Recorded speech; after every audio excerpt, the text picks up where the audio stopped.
May tao sa kabilang line, mga kaibigan. Hello? Hello. Hi.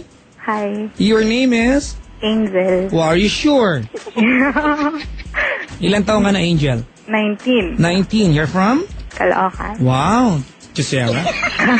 Caloocan. Opo. Anong ginagawa sa buhay ni Angel? Estudyante po. Estudyante. Anong course mo? Nursing. Nursing. So, siya. Nursing ka? Opo. Anong year ka na? Third year. Anong year na ngayon? 2011. Ang galing. Saan matatagpuan ang ito na naman ako, cerebrum? Sa ulo. Sa ulo. Sa brain. Talaga? Oo. Nasaan ang phalanges ko ngayong gabi? Hindi ko alam. Ano ba ang phalanges? Boto sa? Hindi ko alam eh. Naku, Hindi di na ako nag-aaral. nag-aaral eh. Bakit? Kasi tamad ako. Do you still go to school? Oo. Naku. Asan na kayong mga metatarsal? Meta. Tarsal. Sa paa. Metacarpals. Sa kamay. Talaga? Oo. Sino ang singer na Metallica? Ay, di ko alam. Wala lang. May connect ba? Wala naman. Wala. Pahilo nga pala sa Jollibee San Andres, ha? Kay Sharina, sabi ni Jow. Sarah Morales, sabi ni Shara. Shara pala sabi ni Jow. Anyway, what can I do for you, Angel? Kasi may problem ako. Mandadamay ka pa, hindi ka na natulog maaga. Alam mo, Papa Jack, ilang araw ko na ito pinoproblema. Ganon? Dali, kwentuhan mo ako. Kasi, paano ko ba simulan? Kasi nung... Sa umpisa? Hindi, kasi, may boyfriend ako. We? Oo nga, dati. Okay. Ngayon wala na. Ganon. Nung mansari kasi namin, 8. Oh. Tapos nung August 7. Ilang buwan na dapat kayo nung 8? Ngayong 8 dapat 6 months na. Last na 8, 5 months. Malamang, 6 months sa 8 eh. Magkadugtong yan. Oo nga. Tapos? Tapos nung August 7 ng gabi, mga 11 p.m. to 12 midnight. Bago man lang kayo magmansarig, may naganap? Hindi. Kasi yung time nga na yun, 11 to 12, di siya nagte-take. Tapos, saktong 12, nag-text siya. Yun pala, nagpapaka-sweet lang. Oh, ang corny nyo. Tapos yun, binati niya ako. Ako, kumbaga, imbis na ma-surprise ako, di ako na-surprise. Tapos nung August 8, maga, hindi ko, nung gabi, nagipag-iwalay na ako. Dahil nag-text? Oo. Babaw kasi naman. nainis ako. Kabuisit, Tapos nung August 8, di ko ina-expect na siya pala, feeling niya, para sa kanya pala, wala na talaga. Tapos pumunta ako sa kanila. Tapos, nagdala akong carbonara sa chicken. Saka ano? Chicken. Sa carbonara. Niluto mo? Oo. Kasi nga, parang, yun talaga yung plano namin. Before pa mag-away. Tapos, siya pala, ayun nga, ayaw niya na. As in, ayaw na niya. Tapos parang sinasabi niya sa akin na bigla na lang daw nawala yung love. Sabi ko, parang imposible naman na mawala yung love ng isang gabi lang. Hindi yan, imposible ate, posible yan. Ewan ko, kasi yun nga, sa akin, parang imposible. Tapos, ayun, siya, ayaw niya na. Tapos nagpumilit ako. Sabi ko, bigyan niya, Nagpumilit kang na maging okay kami. Kala ko pakain yung carbonara. Yun, nagpumilit ako na maging okay kami. Sabi ko, bigyan niya ako ng 1 month na parang tingnan namin kung mag-workout pa yung relationship. Tapos, sabi niya, sige daw, pumayag ka, pero ang tagal na pilitan. Tapos, dumating kami sa point na halos araw-araw ako nasa kanila. Okay naman kami. Araw-araw kami dalang carbonara? Hindi, siyempre, gastos nun, no? Baka Ayun, tapos araw-araw, yun nga, parang okay naman. Tapos, hanggang sa dumating yung point na parang ako, feeling ko nanlalamig na siya. Tapos siyempre ako, Papa Jack, magtatanong ako, parang ilang percent pa ba yung love niya sa akin? Kasi sabi niya, may ibang babae. Tapos, hanggang sa nung Sunday, uminom kami sa bahay ng barkada niya. Ang gulo na, haba na ng kwento, wala nang kailaman lahat. Hindi, meron yan. Tapos nung pumunta kami sa bahay ng barkada niya, parang nakipag-away ako. Bakit? Kasi merong isang girl na lumalandi sa kanya. Tapos ayun, tas nung 28 yun, di ba? Nung 28, doon pa ako natulog sa kanila. Nag-kiss kayo? Ka ba natutulog? Ha? Wala. Tas nung 29, Chusera. okay pa kami. Kasi may family gathering pa sa kanila eh. Sige. Tas kinausap pa ako ng mama at papa niya. Tas hanggang nung 29 ng gabi, kinausap niya yung mama ko bago siya makipaghiwalay sa akin. Tapos kahapon... Mahaba ng kwento mo, isang buwan Oo, kahapon. Grabe Alam mo, hinahanap ko yung relevance ng carbonara sa kinikwento mo ngayon, wala naman talaga. Kung pinag-connect ko yung carbonara at chicken, ba't mo ba kinuwento? Wala bang, nanggugutom ka lang Para alam mo lahat. Pampatagal ka ng panahon. Hindi ko makuha yung connection ng carbonara sa kinikwento mo sa akin ngayon. Pabanggit-banggit pa ng carbonara, wala namang kinalaman. Ano tanong mo sa akin? Kasi Papa Jack, hindi ko alam kung dapat ko pa bang... Alam mo yun? Ano yun? Kung dapat ko pa bang ituloy yung love? Yun lang pala tanong mo sa akin. Carbonara ka pa nalalaman. Para alam mo lahat ng storya. Kung itutuloy mo pa yung pagmamahal sa kanya. Ganon. Mahal mo ba siya? Oo.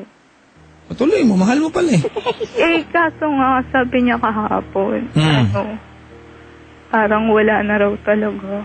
So, ibig sabihin, ito nakalipas isang buwan, yung estado na samahan ninyo, ikaw na lang nagpipilit i-work out yung relasyon. Hindi ko alam. Sagutin mo ako kung sabihin hindi mo alam. Wala ako doon, kailangan malaman kong sagot sa'yo. Hindi ko kayang hulaan. Kasi Papa Jack, sabi naman niya, tinatry niyang i-work out. Hindi ko makuha, di ba? Parang malabo yung idea na tinatry kong i-work out. Oo, diba? sabi niyo Kung mahal mo ang tao, hindi mo kailangan i-try, di ba? Magically, you will feel something, di ba? And you would want to commit yourself to that person. Oh my God, it's the bacon again. Di ba? Yung idea, gusto mo ba na kailangan niyang pilitin ang sarili niya para mahalin ka lang? Ayoko. O, yun ang ginagawa mo ngayon Pinipilit mo na siya Kung eksakto nung kwento mo sa akin, Angel has given up on you. Kumuko na siya sa'yo. Ikaw na lang yung yung tumutuloy na lang, di ba? Awa na lang ang binibigay niya sa'yo. Maganda ba ang pakiramdam pag dumating yung pagkakataon na sabi niya, okay na, Angel, na-workout ko na. Parang gusto na kita mahalin ulit. Masarap ba yung pakiramdam? Hindi ko alam. Di ba parang napilitan lang? Gusto mo ba ng ganon?